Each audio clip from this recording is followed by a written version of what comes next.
Welcome to Coffee and Curveballs. I am Tommy. He is Shooter. We have 5 prospects from the Lone Star State to talk about in this video, starting with Caden Sorrell from Marcus High School. Big physical kid, outfielder, 6'3", about 210, can really run at 6'4", throws it from the outfield, left-handed stick with thumb. I think he'll have huge draft consideration. Marcus is a big program in 5A. They always are chasing state titles. He's going to have lots of chances to get out there and put on a show.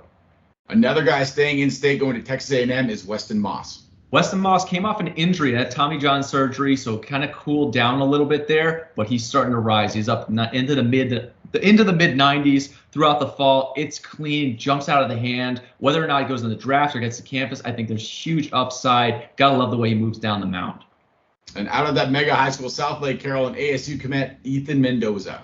Yeah, South Lake Carroll, you know you're getting dudes out of that school. And Ethan Mendoza has that coolness to him, that it factor, hops on the field, gets things done. You talk about guys who get hot in the summer on the circuit, have a week or two. This guy's been hot for over a year. He just gets into the game, doesn't matter who's on the mound. He's out there to compete and put barrels on the baseball. The tools aren't super loud, but it's some of those parts, and it's a guy who performs on the diamond. So whether or not comes out of high school or goes to ASU and puts on a show in the Pac-12, we will see. How about another shortstop from Coppell High School?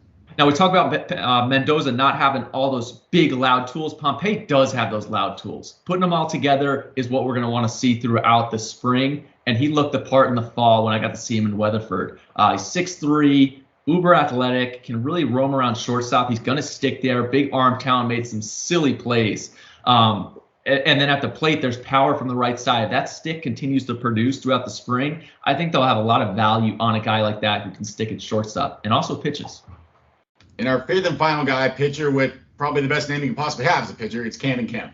Man, Cannon Kemp, that is some great Texan name. Yeah. And he's got that big, thick, physical frame that you get out of Texas. He's from Weatherford, just west of Fort Worth. But he hops on there. I loved watching him. It was mid-90s. I think there's more in the tank. He's committed to Oklahoma. Nothing is straight. His stuff was so good. He was throwing a little cutter that made me get out of my seat and get behind the plate. I was inches from the umpire just to see, what is this pitch doing?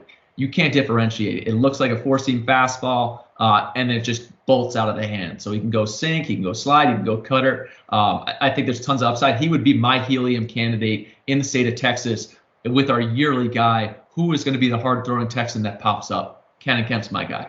Oklahoma hoping he doesn't helium rise too much, because then he's going to end up not getting on campus. All right, so those are the 5 guys we want to check in with our little Texas rundown. Thank you so much for watching Coffee and Curveballs. We'll see you next time.